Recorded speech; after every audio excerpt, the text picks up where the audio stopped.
복음이란 무엇인가 계속해서 보도록 하겠습니다. 본문은 아주 여러 번 읽었는데요. 오늘 그래도 또 있죠. 요한복음 16장 33절과 요한복음 19장 30절. 지금 제가 발음이 좀 이상하죠. 네, 이해해 주시고, 지금 입안이 좀 안 좋아서 그러니까요.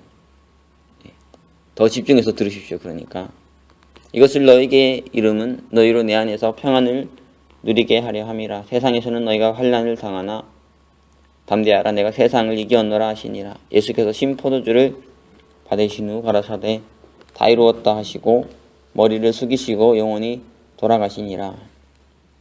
지난 시간에 어둠으로 인한 혼돈과 무질서에 대해서 말했습니다. 우리가 이겨야 될 것이 이 어둠인데, 그렇죠? 사단이고 죄와 어둠의 권세이고 사망의 권세이고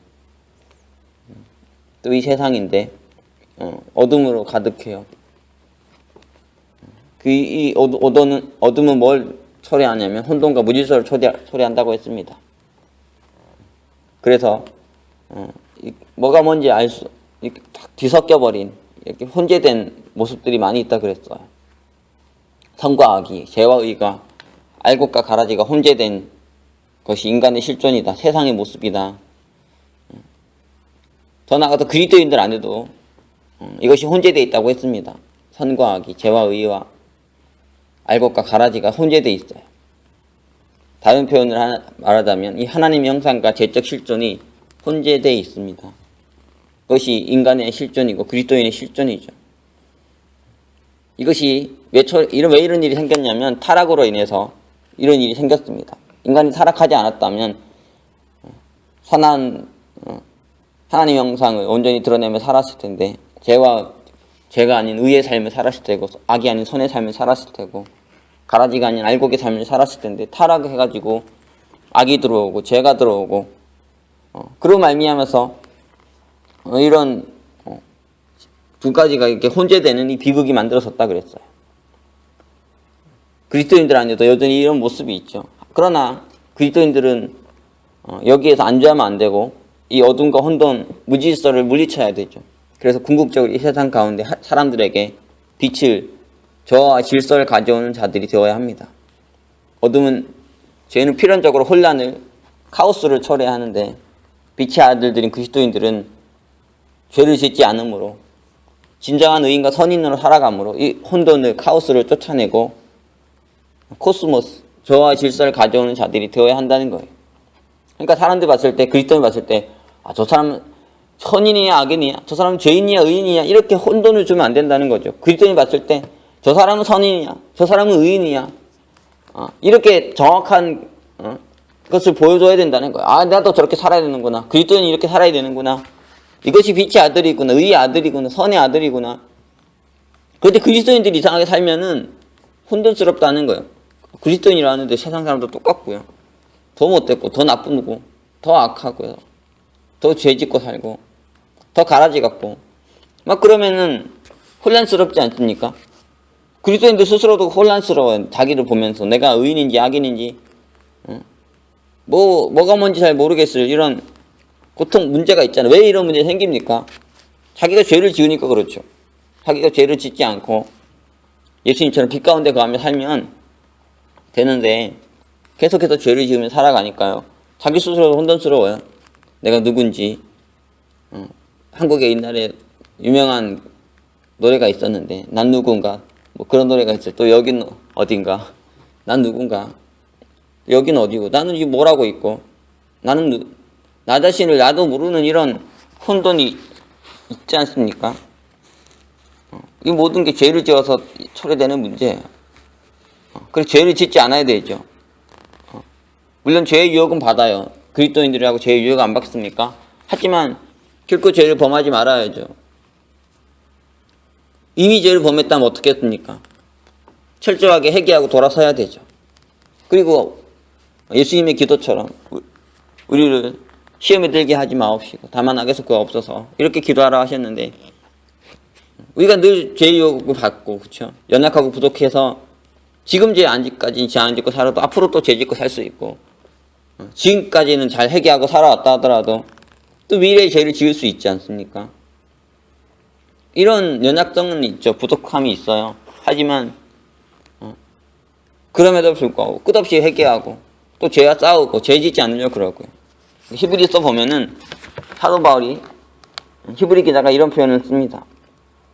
12장 한번 보십시오. 히브리서 12장 4절 이렇게 기록되어 있어요. 너희가 죄와 싸우되 아직 피 흘리기까지는 대항치 아니하고. 히브리서 12장 4절. 죄와 싸우되 적당하게 싸워서는 안 되고 피 흘리기까지 싸워야 된다. 치열하게 싸워야 되고 처절하게 싸워야 된다는 거죠. 난 연약하니까, 난 부족하니까 죄 지을 수 있어. 이게 그리스도인의 가르침이 아니에요. 이게 기독교의 가르침이 아니에요. 성경이 말하는 게 아니죠. 죽을 때까지, 죽기까지 처절하게 싸워야 된다는 거예요. 그래서 죄를 안 지으려고 해야 된다는 거죠. 내가 부족하고 연약하다고 막 죄 짓고 살면 안 된다는 거예요. 그리고 죄를 지었다면 회개하고, 회개했다고 다 끝난 게 아니니까 끝없이 회개하면서, 날마다 회개하면서 살아간다는 거예요. 그래서 죄와 어둠에서 여기서 우리가 벗어나야 되죠. 더 나아가서 중간지대에서, 회색지대에서도 벗어나야 돼요. 매일 하루는 뭐 죄짓다, 하루는 의를 행하다 이렇게 사는 이 어설픈 이 중간지대, 회색지대를 벗어나야 되죠. 양다리 걸치기 이걸 끊어야 돼요. 그리고 온전히 낮과 빛 가운데, 의와 성 가운데 거하려고 해야 되죠. 그래서 이 세상에 가득한 어둠과 혼돈, 카오스를 완벽하게 물리쳐야 된다고. 뭐가 뭔지 모르겠네. 혼란스럽고 혼재되어 있고 말이죠. 그리스도인이라도 의인인지 죄인인지 선인인지 악인인지 모를, 이 사람 짐작이 안 돼. 참 하루는 좋았다 하루는 이상해지고, 이런 게 되면 안 된다는 거예요. 이것은 나를 위한 것이기도 하지만 온 세상을 위한 것이고 또 많은 사람들, 특히 불신자들을 위한 거죠. 우리가 나를 위해서도 이렇게 의롭게 살아야 되지만, 죄를 짓지 않고 선하게 살아야 되지만요, 어둠 속에서, 혼돈 속에서, 카오스 속에서 있는 온 세상에 코스모스를 가져오기 위해서, 조화와 질서를 가져오기 위해서 의롭고 선하게 살아야 된다는 거예요. 그래서 세상 가운데 이게 의로운 삶이야, 이게 선한 삶이야, 이게 빛의 아들의 삶이야, 이런 것들을 보여줘야 된다는 거죠. 또 어둠 속에서, 죄 가운데, 혼돈 속에 있는 사람들을, 특히 불신자들을 하나님께로, 그리스도께로 의와 생명 가운데, 빛 가운데 인도하기 위해서도 우리가 의롭고 선하게 살아야 되는 거예요. 우리가 이런 사랑의 동기를 가지고 의롭게 살려고, 선하게 살려고 하면 그것을 행할 힘을 얻을 수 있겠죠. 자기 만족과 유익을 위해서 하려면 참 힘들어요. 그러나 더 거룩한 동기를 품고 더 거룩한 사랑을 품고 의와 선을 행하려 하면 하나님께서 힘을 주시고 성령께서 도와주신다는 거죠. 오늘은 어둠의 또 다른 속성, 혼재된, 악과 선이 혼재되어 있는 이 문제를 또 다른 속성에서 보려고 해요. 어둠은 어떤 것입니까? 사람들로 하여금 사물을 잘 볼 수 없도록 만들어요. 그렇죠. 어둠 속에서는 사람들이 아무것도 제대로 볼 수가 없고요. 그래서 아무것도 구별할 수가 없습니다. 우리가 지금 어둠 가운데 있는데 그곳에 빛이 없다면 어떻겠습니까? 칠흑 같은 어둠 때문에 아무것도 볼 수 없고 아무것도 분별할 수 없어요. 한국의 어떤 유명한 고승은 밤에서 동굴에서 잠을 자고 있는데 목이 너무 말라가지고 어디에 물이 있어가지고 벌컥벌컥 마셨어요. 그때 아침에 밝고 보니까 자기가 벌컥벌컥 마셨던 물이 해골 바가지에 있던 물이었다, 썩은 물이었다는 거죠. 그러니까요, 어둠에 있으니까요, 그게 해골인지 뭔지 어떻게 알겠습니까? 그러니까 막 벌컥벌컥 마셔버리는 거죠. 대낮이라면 절대로 안 먹을 텐데.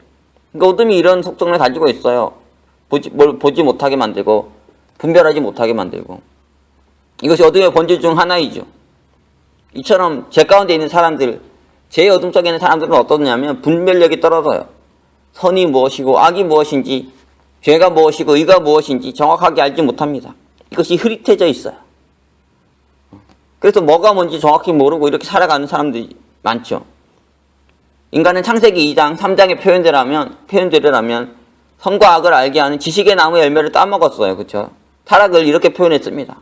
선과 악을 알게 하는 지식의 나무 열매를 따먹었다. 다른 말로 하면 똑똑해지려고 했다는 거예요. 지혜로워지려고 했다는 거예요. 그런데 어떻게 됐냐? 정말 지혜로워졌나? 이 하나님께 불순종해가지고 하나님 말씀을 떠나가지고 진정으로 지혜로워졌는가? 똑똑해졌는가? 선한과 악을 알게 됐는가? 그렇지 않고 오히려 미련하고 어리석어졌죠. 뭐가 뭔지 몰라요. 죄가 뭔지, 의가 뭔지, 선이 뭔지, 악이 뭔지 모르는 세상이 아닙니까? 오늘 타락한 세상을 보면 인간들의 모습 보면 충분하게 알 수 있잖아요. 막 죄짓고 거짓되고 악하게 살고요. 그러면서도 죄책감도 없고 뻔뻔스럽게 살아가는 많은 사람들이 있다는 거예요. 왜 그렇겠냐고요. 지식이 없어서 그렇겠어요? 그렇지는 않죠. 지식이 있어요. 뭐가 뭔지 알아요. 어떻게 보면 선과 악이 뭔지, 죄와 의가 뭔지 완벽하게는 모르다 어렴풋이는 알죠. 지식이 있어요. 인간이 지혜로워져서 똑똑해져서 뭔가 뭔지는 알 수 있는 그런 것은 있죠. 선언적으로도 교육을 받지 않아도 선과 죄와 의에 대해서 감지할 수 있는 능력이 인간 안에 있습니다. 그런데 뭐가 문제가 된 거예요? 왜 미련하고 어리석어지는 거냐? 왜 죄를 짓냐? 왜 악을 행하냐? 뭐가 문제입니까? 지식의 문제가 아니에요. 뭐가 차라고 오게 된 문제가 뭐냐면 지성에도 문제가 왔죠. 이성에도 문제가 왔지만 가장 본질적인 문제가 온 건 도덕의 문제죠. 양심의 문제입니다. 이게 마음이 망가졌다는 거예요. 마음이 부패, 도덕이, 양심이 깨져버리고 만 거예요. 인간은 이성을 이용해서 오늘날의 놀라운 물질 문명을 이루었죠. 앞으로도 이 이성의 능력이 있기 때문에 세상은 더 발전하게 될 거예요. 인간이 이렇게 지혜롭고 똑똑한 모습이 있어요. 그런데도 아주 어리석고 미련한 모습이 있다는 거예요. 왜 그렇냐? 자신이 가지고 있는 지식대로 살지 못하는 이 모든 문제가 왜 생기냐? 도덕과 양심의 문제죠. 이 마음이 부패했다고 성경 표현하고 있습니다. 선과 악을 아는 지식이 있어도 바울의 표현대로 선을 행하지 아니하고 악을 행하는 것이 인간의 실존이죠. 인간의 모습이에요. 요즘 들어 제일 심각한 문제, 사람들 안에 제일 심각한 문제, 이 성행위이죠. 성적인 문제입니다. 이걸 한번 생각해 보자고요. 성행위가 그 자체로 죄인가 나쁜가? 그렇진 않죠. 성행위가 선일 때도 있지만요, 악일 때도 있어요. 이 두 가지가 측면이 다 있죠. 성행위가 부부관계에 또 자녀와 후손의 탄생을 위해서 꼭 필요한 것이죠. 이건 성행위의 선한 측면이에요. 그런데 잘못된 성행위는 어떻게 됩니까? 남녀를 병들게 하죠. 죽이죠. 그리고 낙태로 인해서 어린 생명이 죽게 되는 건 뭐고, 물론이고, 또 실제로 아이를 낳았다 하더라도 가정불안, 가정폭력, 불륜과 이혼 등으로 나쁜 영향을 미치게 돼요. 이것이 성행위의 악한 측면이죠. 그러니까 하나님께서 하나의 제어장치로 주신 것이 무엇입니까? 성을 아무에게나 허락지 않으시고 성인에게만, 부부에 관해만 허락하셨어요. 전류가 우리 인간에게 아주 필요하지만 고압 전류는 조심하게 다루어야 되잖아요. 성은 필요하지만 남자와 여자의 두 명에게 아주 중요한 영향을 미치는 거고, 더 나아가서 자녀와 후손에게, 생명에 영향을 미치는 거기 때문에 아주 조심하게 다뤄야 돼요. 그러니까 성인에게만, 부부에게만 허락하는 거죠.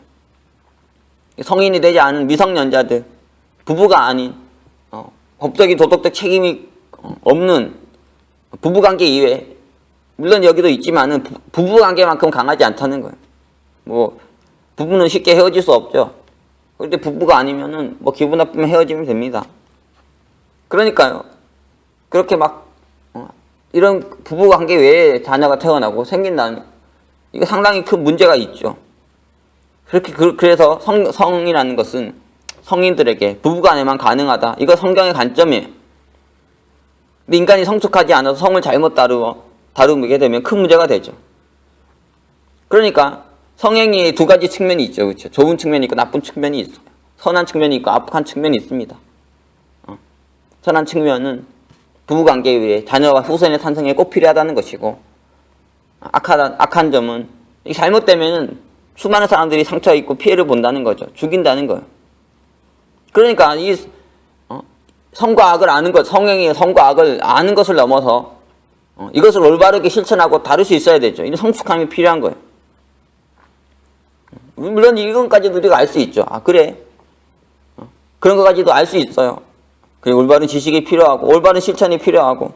그런데 인간 안에 어떤 문제가 왔냐면 마음이 부패했다는 거예요. 너무 마음이 부패해서 병들어가지고 이게 자기 마음대로 몸이 제어가 안 됩니다. 이런 고상한 가르침, 하나님의 말씀, 지식이 먹히지가 않아요. 알긴 아는데 그대로 행하지를 못하는 거죠. 마음이 부패해서 선과 악의 경계를 넘어버리고 선과 악을 아는 지식을 무기력하게 만드는 이 유격에 잡혀가지고 심하게만 발정난 개처럼 돼서 막 죄를 범하면 살아가죠. 그래서 이런 가르침이 무용지물이 되는 경우가 너무 많아요. 마음이 부패하니까 선은 악을 알아도요. 지식이 있어도 소용이 없죠. 알기는 아는데 오히려 선은 행하지 아니하고 악을 행하는 이런 문제가 생기는 거예요. 그러니까 인간 안의 근본적인 문제는 뭡니까? 이 마음이 부패죠. 이 마음이 병들었어요. 도덕과 양심에 심각한 문제가 왔다는 거예요. 그래가지고 죄와 악을 알아도 실천도 못하고요. 이것이 참 슬픈 일이죠. 하나님의 형상대로 지어진 인간은 본질적으로 의롭고 선하잖아요. 그래서 그런 인간이 죄를 범한다는 건 무엇입니까? 이 가장 본질적인 문제는 뭐냐? 이 마음이 부패했다는 거예요. 마음이 부패하지 않고서는 죄를 지을 수가 없어요. 악을 행할 수가 없습니다. 여러분의 아이들만 생각해 보세요. 저도 지금 아이가 셋이 있는데 얼마나 예쁜지 몰라요. 정말 선하고요. 정말 착하고. 그런 애들이 죄를 지을 수 있다는 생각이 들지 않지 않아요? 자녀 없는 분들은 모르겠지만 있는 분은 정말 느낄 거예요. 어떻게 이런 애가 죄를 범할까? 이렇게 이런 애가 죄인이 되고 악인이 될까? 상상할 수도 없는데요. 그런데 자라나면서 이상해지는 거죠. 선하게 자라는 애들도 있는 반면 이상한 애들이 생기게 되는 거예요. 왜 그러냐면 이 마음이 부패해서 그렇죠. 마음이 병들어서, 마음이 잘못돼서 그렇게 선하고 착하던 사람이, 의롭던 사람이 이상해지는 거예요. 사단의 유혹에 넘어가면, 그러니까 하나님께 불순종하게 되면 가장 그 모든 것의 본질 안에 뭐가 있냐면 이 부패한 마음이 있어요. 마음이 부패해가지고 많은 죄를 짓는 거죠. 그러니까 이미 우리가 죄를 지었다면 그 말은 이미 우리가 마음이 부패해 있다는 거예요. 이 부패한 마음으로 인해 선과 악을 알면서도 선은 안 행하고 악을 행하고요. 나중에 시간이 점점 흐르면은 선과 악이 뒤죽박죽 되어서 섞여버리고 악을 선이라고 선을 악이라고 하는 지경까지 가죠. 이 어둠 속에서, 죄의 어둠 속에서 분별력을 완전히 잃어버리는 거예요. 그러니까 사탄은 인간을 유혹해서 죄를 짓게 하는데요. 가장 먼저 공격하는 게 뭡니까? 마음이에요. 마음을 어두워지게 하고 부패시켜가지고 뭐가 뭔지 정확하게 모르게 하고요. 죄가 뭔지 악이 뭔지 정확하게 모르게 합니다. 그리고 이거 죄를 짓고 악을 행하는 것이 잘못되고 나쁜 것이라는 것을 흐릿하게 만들어요. 한국에서 최근에 한 청소년들이 자기 또래를 죽인 사건이 일어났는데요.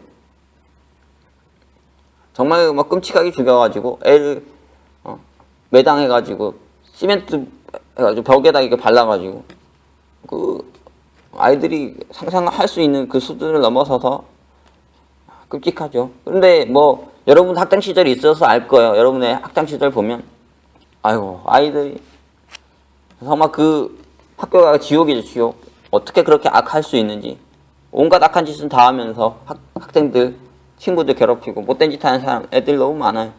그러는데 죄책감 느끼기는커녕 막 그거에 쾌감 느끼고 그거 기뻐하고 즐거워하고 뭐가 뭔지 모르잖아요. 흐릿하고 그게 얼마나 악한지 못된지 몰라요. 이걸 요즘에 사이코패스라 그러는데 반사회적 인격장애라 그러는데요. 몰라요. 뭐가 뭔지 모른다고. 그게 정말 얼마나 심각하고 잘못된 거니 이게 죄인지 악인지 똥인지 된장인지 모르고 말이에요. 이게 그 결과가 얼마나 끔찍하고 심각한 건지도 모르고 키득키득 웃으면서까지 막 못된 짓 하는 인간들 너무너무 많잖아요. 이게 흐릿해져 있다고요. 흐릿해져서. 성도 마찬가지죠. 무조건 좋은 거라 그래요. 마음껏 성을 즐기라고. 성 때문에 어떤 문제가 생기는지 얼마나 심각한 문제가 생기는지 잘 몰라요. 최근에 제가 뉴스 보면서 기겁을 했는데 한국의 한 지검장이 한밤중에 은밀한 곳에서 여자애들이 막 지나가는 거 보면서 음란행위 하다, 자유행위 하다가 경찰 신고를 받아서 잡혔어요. 한 여자아이가 전화를 한 거예요. 한 사람이 자꾸 길에서 이상한 짓을 한다고. 그래가지고 경찰이 가가지고 잡았더니 잡고 보니까 지검장인 거예요. 지검장이 뭡니까? 검사 중에서도 아주 높은 직책이에요. 검사라는 건 아무나 되는 게 아니잖아요. 판검사라고 하지 않습니까? 정말 높은 직책이에요. 그리고 지검장까지 됐다는 거는 정말 어마어마하다고요. 그거는 법원이 있는데 뭐 미국도 그렇지만 그 지역마다 법원이 하나씩 더 있습니다. 서울에만 있는 게 수도에만 있는 게 아니라 여러 곳에 분산돼서 그 지역에 여러 가지 범죄 사건, 형사 사건을 처리하도록 돼 있는 게 지검이죠. 거기 지검장이라고요. 정말 큰 직이고 높은 직인데 그 음란한 그 성욕의 음란함을 이기지 못해서 성욕을 충족받지 못해서 밤거리에 길에서 쏘다다니면서 얼마나 자주 그렇겠습니까? 하루 이틀에서 걸렸겠습니까? 매번 그랬겠죠. 그래서 막 돌아다니면서 음란행위 하다가 걸려가지고 끼 눈씩 났더라고요. 보면서 참 성이 이렇게 좋습니까? 한번 보세요. 이렇게 끔찍하다고요. 제가 이거 주일 예배 때도 한번 다룰 거예요. 참 성이 그냥 다 좋아요? 마음껏 즐기면 되는 겁니까? 그렇지 않아. 이렇게 비극적이 이게 참 심각한 문제라고. 낙태하고 뭐 죽이고 뭐 이런 거 이게 그냥 만만한 얘기냐고요. 이게 남녀가 상처받고 말이죠. 깨지고 고통스러워하고 이게 그렇게 간단한 얘기가 아닌데 막 마음껏 성을 즐기라고 합니다. 막 성을 제약되게 악하게 즐겨도 괜찮다. 변태행위하고 막 음란행위 막 하고 말이야. 막 즐겨. 그것도 아름다워. 그것도 짜릿해. 막 그런 이걸 막 미화시켜가지고 막 죄악을 막 흐리게 만들어 버리지 않습니까? 바울은 이것을 고린도후서 4장 4절 이렇게 표현했습니다. 세상 신이 믿지 않는 자들의 마음을 혼미케 하여 그리스도의 영광의 복음의 강체가 미치지 못하게 하미니 세상 신이 마음을 혼미케 한다는 거야. 마음을 혼미케 해가지고 뭐 이런 문제를 일으킨다는 거죠. 마음이 혼미케 된 자들, 미혹된 자들, 사탄에게 그런 자들은 어떻게 살아갑니까? 지식대로 진리대로 하나님 말씀대로 살아가는 게 아니에요. 자신의 부패한 마음에 막 이끄는 대로 갈 때 뭐가 뭔지도 모르고 성과학이 뭔지도 모르고 죄악이 뭔지도 모르고 알아도 그게 얼마나 심각한 건지 얼마나 중요한 건지도 모르고 막 더 나가서 그거 옳다 하고 즐기고 말이죠. 이것이 세상의 모습이고 사람들의 모습이라는 거예요. 마음이 혼미케 됐어요. 어두워져 버렸다는 거예요. 어두워지고 부패한 마음 때문에 성과학과 죄와 의의 구별이 흐릿해져 있고 그게 자기를 죽이는지 살리는지 다른 사람 죽이는지 살리는지 분별도 못하고요. 어둠 속에서 허우적허우적 거리면서 막 살아가는 거죠. 바울은 이렇게 죄짓고 타락한 인간의 모습을 로마서 1장 21절 20일 너무 잘 표현했습니다. 여러분 로마서 1장 많이 보고 많이 강의하시겠지만 또 읽어야 돼요. 그 안에 정말 깊이 있는 또 생각해야 돼 씹어야 될 말씀이 너무 많이 있습니다. 1장 21절 21일 이렇게 표현했습니다. 너무 적절한 표현이에요. 그 생각이 허망하여지며 미련한 마음이 어두워졌나니 스스로 지혜 있다 하나 우둔하게 되었다. 그 생각이 허망해지고요. 마음이 미련해지고 어두워졌다는 거야. 이게 너무나 적절한 표현이지 않습니까? 이상해서 생각이 이상하고요. 막 이상한 얘기를 하고요. 마음이 어두워져 있어요. 시커멓다고. 이것이 극악해지면 마음이 완전히 어둠에 덮이면 어떻습니까? 생각이 완전히 허망해지고 말이에요. 마음이 완전히 어두워지고 미련해지면 어떠냐? 마음이 완전히 부패하면 어떻게 되나? 악도 선이라고 죄도 의라고 할 뿐 아니라요. 로마서 1장 32절에 이렇게 표현했습니다. 죄를 짓고 악을 행하는 자를 옳다고 하면 그것을 미워하고 옹호까지 한다는 거예요. 오늘날도 이런 거 너무 많죠. 저는 시애틀에 있을 때 아주 충격을 받았습니다. 샌도 아주 심각한 도시지만 이 문제가 뭔지는 정확하게 언급 안 할게요.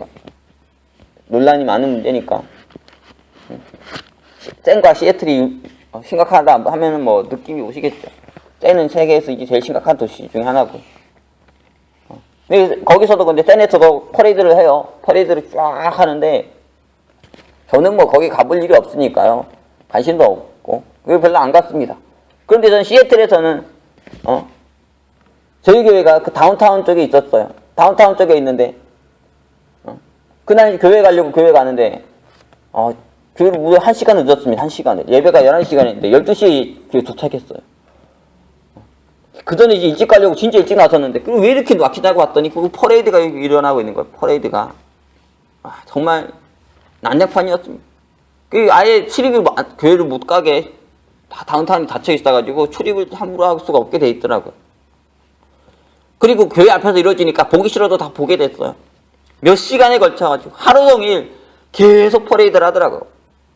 온갖 사람들 다 나와가지고 주정부에서 차까지 제공해주고 해가지고 막 빵빵거리며 버스가 다니고 막 하면서 막 죄를 지는 거 옹호하고요. 옳다고 하고 미워하고. 세상이 이렇죠. 이렇게 어두워요. 그래서 바울은 로마서 12장 2절에서 이렇게 표현했습니다. 너희는 이 세대를 본받지 말고 오직 마음을 새롭게 함으로 변화를 받아 하나님의 선하시고 기뻐하시고 온전하신 뜻이 무엇인지 분별하도록 하라. 이게 얼마나 바울의 가르침이 정확합니까? 그리스도인들이 어떻게 살아야 되나? 그리스도의 윤리를 말하면서 가장 먼저 말하는 게 뭐냐면 마음을 말하고요. 이 세대를 본받지 말고 너희 마음을 새롭게 해라. 너 마음이 바뀌어야 된다. 마음이 변화되어야 된다. 그리고 잘 분별하라고 합니다. 이게 참 얼마나 인간의 실존을 정확하게 꿰뚫어보고 있습니까? 마음의 문제와 분별력 없는 이 문제 정확하게 지적하고 있죠. 이 세대 본받지 말라는 거예요. 그리스도인은 이 세대 본받으면 안 되고 사람들 본받으면 안 되고 이거 왜 어둠에 빠져가지고 죄짓고 악하게 살고 뭐가 뭔지도 모르게 살고 이렇게 사는 세상과 같이 되면 안 된다는 거죠. 어둠으로 인해 혼란에 빠지지 말고 뭐가 뭔지 모르면 그렇게 살지 말고 부패한 마음대로 살지 말고 마음을 새롭게 하고 잘 분별하고 살아야 된다는 거예요. 하나님 기뻐하시고 선하시고 온전한 뜻이 뭔지 잘 분별하고 살아야 된다는 거죠. 선과 악을 흔히 동형이질이라고 합니다. 형태는 비슷한데 본질이 다르다는 거예요. 성행위도 형태는 똑같죠. 부부가 하나, 부부 밖에서 하나 뭐 다르게 합니까? 똑같아요. 근데 본질이 다르죠. 똑같은 성행인데 하나는 선이지만 하나는 악이죠. 또 이슬을 젖소가 먹으면 사람을 살리는 우유가 되는데 뱀이 먹으면 사람을 죽이는 독이 돼. 똑같은 이슬인데 젖소와 뱀의 본질이 완전히 다르니까요. 둘에게서 완전히 상반된 결과가 나오잖아요. 이것은 칼을 의사가 사용하면 사람을 살리지만 강도가 사용하면 사람을 죽이는 것과 같아요. 칼을 사용하는 형태는 똑같아요. 칼을 사용하는 그렇죠. 의사도 칼 사용하고 강도도 칼 사용합니다. 똑같아요. 하지만 질적으로 다른 게 의사와 강도는 질적으로 완전히 다르죠.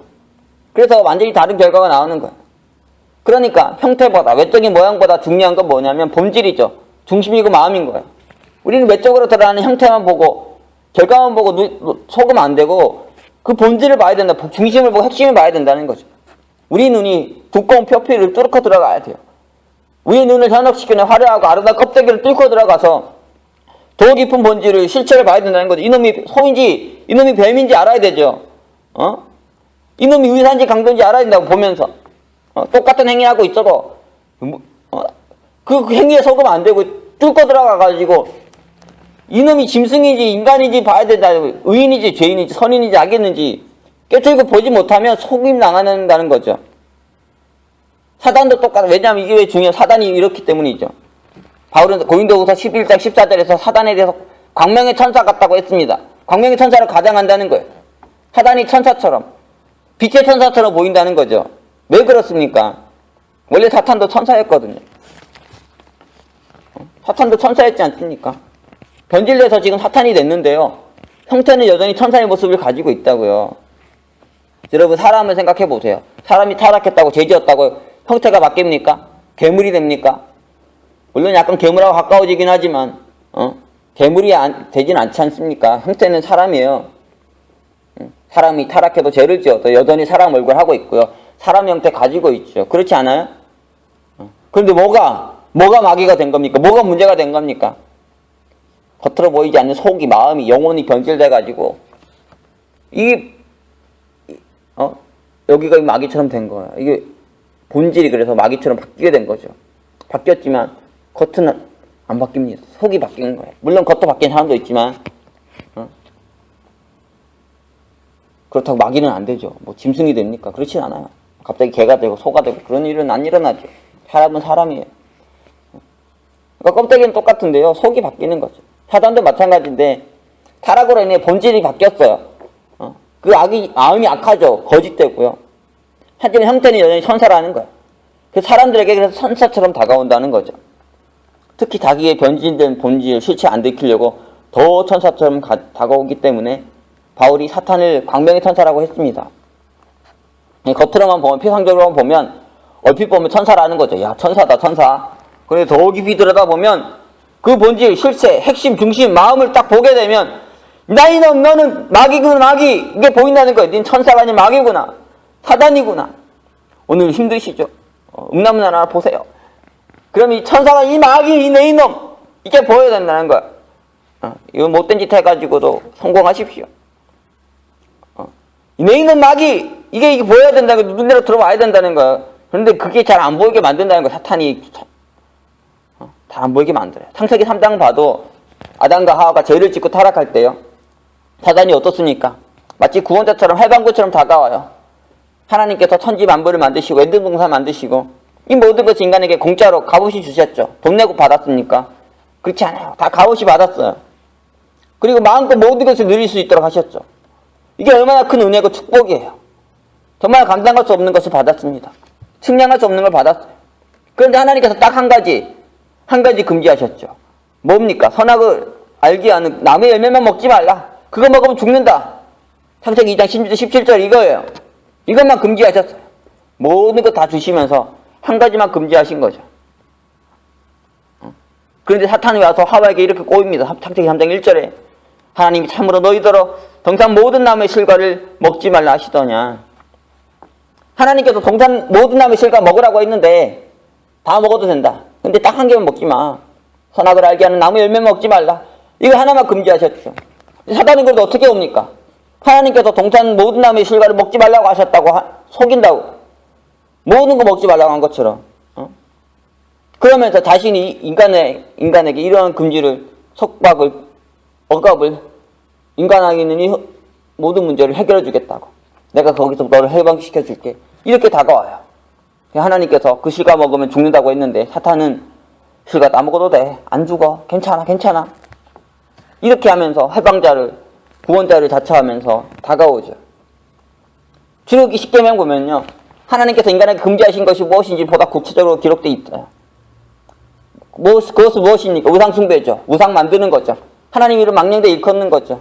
안식일을 지키지 않는 것이고, 부모에 대해 태륜을 범하는 거고, 살인하는 거, 간음하는 거고, 도둑질하는 거고, 거짓 증거, 거짓말하는 거고, 탐심 품는 거고. 이걸 범하면 죽는다는 거예요. 벌 받는다는 거죠. 이런 거 금지하는 게 올바른 거 아닙니까? 마땅하지 않아요.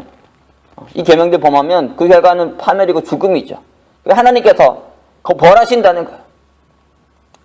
이게 심각한 문제니까 하나님께서 금지한 거죠. 사람들을, 공동체를, 세상을 지키고 보호하기 위해서, 살리기 위해서 하지 말라고 하신 거예요. 범하지 말라고. 벌하겠다고. 그래서 사탄은 그렇지 않다고 하죠. 오히려 하나님의 말씀, 율법은, 계명은 윤리와 도덕 다 거추장스러운 거고 인간을 억압하고 속박하는 거니까 네 마음대로 네가 원하는 대로 살라고. 뭐 한국의 영화들 보면은 걸핏하면 표현의 자유, 막 표현의 자유, 죄 짓는 영화 만들어가지고 사람 다 죽이고 있으면서도 표현의 자유 달라고 말이야. 뭐 음란한 거, 이상한 거 집어 막 다 자집어서 하면서도 표현의 자유 달라고.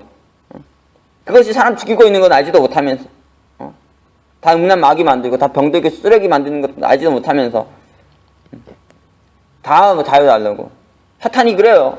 네 원하는 대로 살라고, 네 마음대로 하라고. 이런 설교하면 다 싫어하죠. 뭐 듣기 좋아라고 하겠습니까? 싫어하십시오. 욕하도 상관없습니다. 할 말은 해야죠. 그래도 네 마음대로 살아, 네 마음대로 살아, 네가 원하는 대로 살아. 자유롭게 완벽한 자유 만끽하며 살아. 그렇게 이게 세상 아닙니까? 그러면서 인간의 자유를 억압하고 제한하는 것처럼 느껴지면 다 거부하고 다 저항하고 다 반발합니다. 다 주면서 한 가지만 제한해도요. 다 해도 좋은데 죄만 짓지 말라고 해도, 다 좋은데 다른 사람하고 공동체에 피해 주지 말라고 그런 말을 해도요. 내비둬 마이웨이, 내 인생 내 길 내 마음대로 살 거야. 이렇게 노래하고 외치고 살지 않습니까? 그 사단에게 미혹된 사람들은 다 이렇게 살죠. 심지어는 어떻게 하냐? 하나님 말씀대로 살아가고 죄와 악을 행하지 않은 의와 선을 사용한 살아가면서 그 나쁜 짓 한 사람도 지적하고 문제를 지적하면 뭐라고 꼴통이라 그럽니다. 아이고 앞뒤 꽉 막혔다 이 꼴통 같은 놈. 구시대적인 원시시대 사람 같다 그러고 자유를 사람들을 억압하고 속박한다 그러고 자유르지 않고 빼앗는다 그러고 살리려고 하는 건데 온갖 욕은 다 갖다 붙이면서 말이죠. 그렇게 자유롭게 살아가지고 결국을 겪어봐야죠. 사탄은 어떻습니까? 모든 속박으로부터 인간을 해방시켜주는 구원자, 해방자를 자처하면서 광명의 천사를 자처하면서 사람에게 다가와요. 그래서 사람들 하여금 하나님의 말씀을, 법을, 진리를 다 어기고 지 마음대로 살도록, 죄짓고 살도록 유혹하죠. 그러니까 얼핏 보면 세상에서 사단보다 좋은 존재는 없는 것 같아요. 그런데 정작 사단의 말대로 하면 어떻게 되냐? 그 종국이 파멸이라는 거죠. 사단은 거짓말에서 살인하는 자예요. 그러니까 절대 사단에게 속으면 안 된다고요. 예수님께서 사단에 대해서 요한복음 8장 44절에서 저는 처음부터 살인한 자요 진리가 그 속에 없으므로 진리에 서지 못하고 거짓을 말할 때마다 제 것으로 말하나니 이는 자가 거짓말쟁이며 거짓의 아비가 되었습니다. 이렇게 말하셨어요. 이게 사탄의 실체죠. 정확하게 봐야 된다고. 또 사탄은 구원자 같고 해방자 같고 천사 같지만요. 인간이 자기의 말을 듣고 자기에게 유혹돼가지고 죄를 지면 어떻게 합니까? 그렇게 선한 천사 같더니 갑자기 돌변해서 마귀가 되죠. 인간에게 죄책감 불어넣고요. 죄에 대해 참소하기 시작하고 철저하게 자신의 노예의 포로로 만들어가지고 거기서 벗어나지 못하게 만듭니다. 결국은 더 깊은 죄의 늪에 빠져서 그렇게 죄를 짓고 떼어짓다가 파멸에 이르게 하죠. 이게 사단의 강교한 계략이고 사단의 실체입니다. 이걸 잘 알아야 돼요. 그래야 사탄의 유혹이 안 넘어가죠. 음식물에 곰팡이가 피면 어떻게 됩니까? 음식물이 흉측하게 변질되지 않습니까? 사탄도 원래 천사였는데요. 곰팡이 핀 음식처럼 타락으로 인해 가지고 본질이 아주 흉측하게 바뀌었어요. 뱀처럼 됐죠. 변질된 실체를 가지게 됐다는 거예요. 그런데 이 실체를 모르면, 이 본질을 깨닫지 못하면, 겉만 보면, 단순하게 생각하면 오히려 천사 같다는 거예요. 구원자 같고 해방자처럼 보인다는 거죠. 그래서 사탄은 사탄으로 보지 못해요. 죄와 악에 대해서도 마찬가지죠. 죄와 악이 곰팡이 핀 음식처럼 흉측하다면 사람들이 절대 죄를 짓지 않을 것입니다. 악을 행하지 않을 거예요. 그런데 사단은 세상은 어떻게 합니까? 죄를 짓고 악을 행하는 것을, 자기가 원하는 자기 마음대로 사는 것을, 자유롭게 사는 것을 너무나 자유롭고 즐거운 것처럼 멋있고 대단한 것처럼 보이게 만든다는 거죠. 그것이 먹음직스럽고 보안직스럽고 탐스럽게 보이게 한다는 거예요. 그래서 계속 죄를 짓고 악을 행하는 거죠. 근데 슬프게도 그렇게 하면 할수록 사람이 점점 악마가 돼가지고 짐승이 되어 갑니다. 처음엔 별거 아닌 건데 계속 하다 보면 점점 중독되고요. 헤어나지 못해요.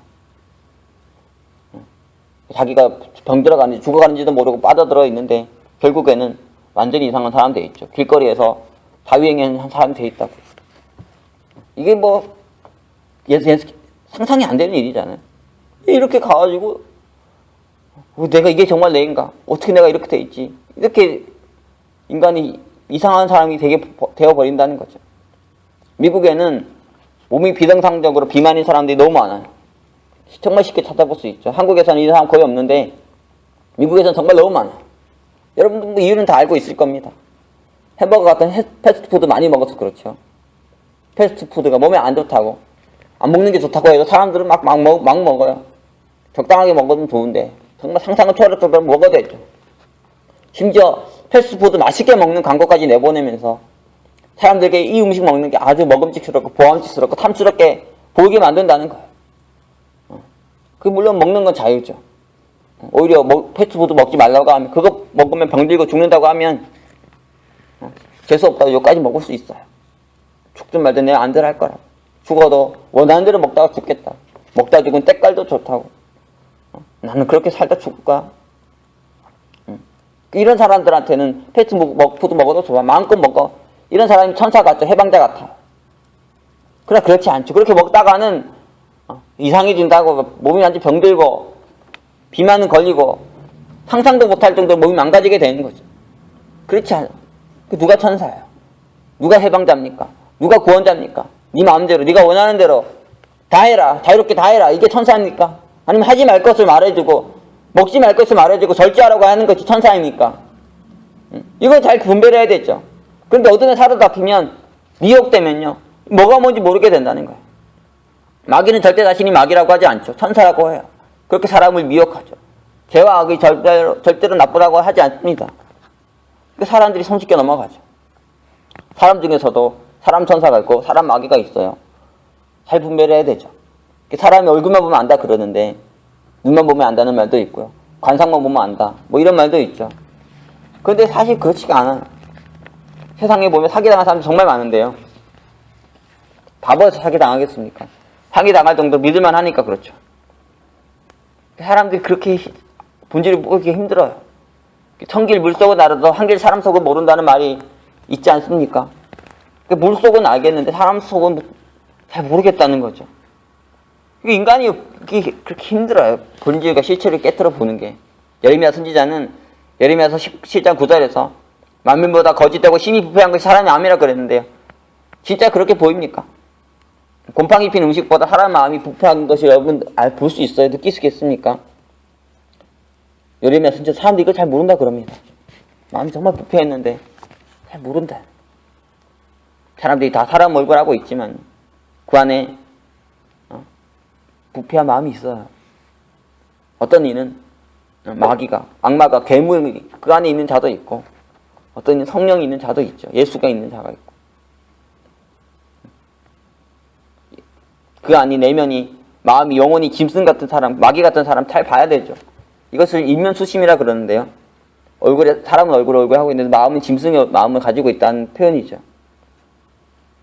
인간이 이렇게 악할 수 있습니다. 이거 잘 깨뜨려 봐야 돼요. 그런데 웬만해서는 잘 마음이 안 보이니까 문제죠. 힘들어요. 그래도 봐야 되죠. 깨뜨려서 봐야 됩니다.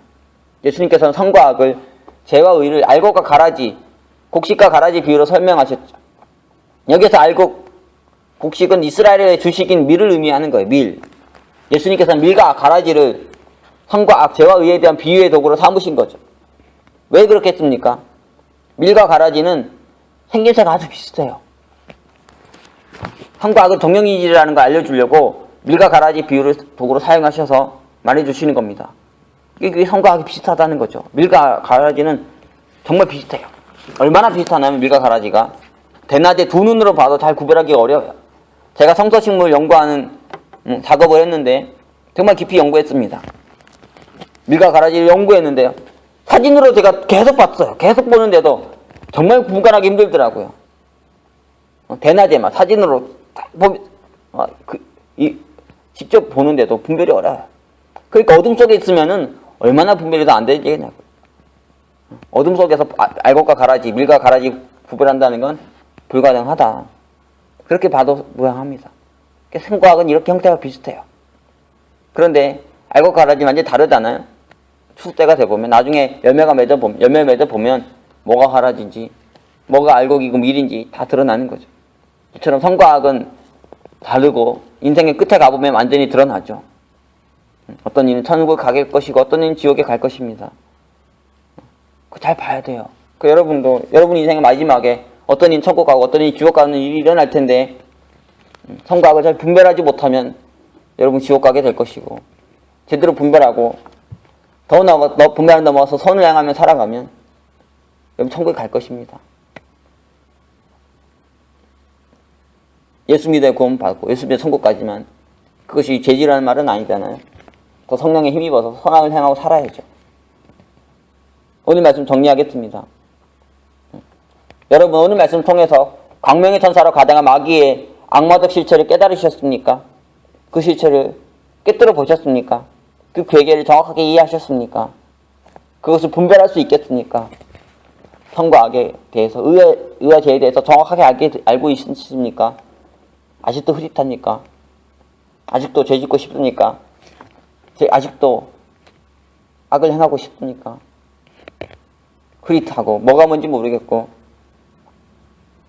이런 모습에 있다면 오늘 말씀은 한 번 듣다고 다시 읽는 게 아니겠지만 오늘 말씀 다시 한번 깊이 묵상하시면서 이 모든 문제를 정확하게 깨뜨려 볼 수 있는, 분별할 수 있는 여러분이 다 되시기 바라요. 이것은 어떻게 해결됩니까? 빛이 들어오면 됩니다. 빛이 들어오면 어둠은 사라지는 거예요. 빛이 들어오면 다 실체가 드러나는 거죠. 진리가 하나님 말씀이 나타나면 이 모든 것을 드러나게 되는 거예요. 그런데 이것을 거부하니까, 이 빛을, 이 진리를 거부하니까 어둠 속에 헤매시는 거죠. 오늘 말씀 다시 한번 묵상하면서 이 세대를 분받지 말고 오직 마음을 새롭게 함으로 변화를 받아 하나님의 선하시고 기뻐하시고 온전하신 뜻이 무엇인지 분별할 수 있는 저와 여러분이 되기를 기도합니다. 우리가 천국은 예수 믿음으로 구원받음으로 예수 믿음으로 가죠. 예수 십자가를 믿음으로, 그 용서를 믿음으로, 그 대속을 믿음으로 가는 거예요. 그러나 그것은 죄 짓고 살아야 된다는 걸 의미하는 거 아니에요. 끝없이 우리가 죄와 싸우며 의를 행하고 선을 행하며 살아가야 하죠. 그래서 하나님께서 원하시는 이 시대 빛의 아들들, 의의 아들, 선의 아들들이 다 되시기를 기도합니다. 그러면 기도하겠습니다. 사랑해 주님, 오늘 우리가 하나님의 귀한 말씀 함께 보았습니다. 이 말씀 통해 우리가 사단에 대해, 죄와 악에 대해 더 깨뜨려 볼 수 있게 하시고 어둠 속에서 뭐가 뭔지 모르고 분별하지 못하며 사는 자들이 아니라 하나님의 말씀, 진리를 가지고 이 빛을 가지고 어둠을 쫓아내고 의와 선을 행하며 살아가는 저희들이 다 되게 하여 주시옵소서. 귀한 말씀 다시 한번 깊이 묵상하게 도와주시고 이 시대를 분받지 아니하고 마음을 새롭게 함으로 변화받아 하나님의 선하시고 기뻐하시고 온전하신 뜻을 분별하고 행하는 저희 다 될 수 있게 인도하여 주시옵소서. 귀한 말씀 감사드리며 예수 그리스도 이름으로 기도합니다. 아멘.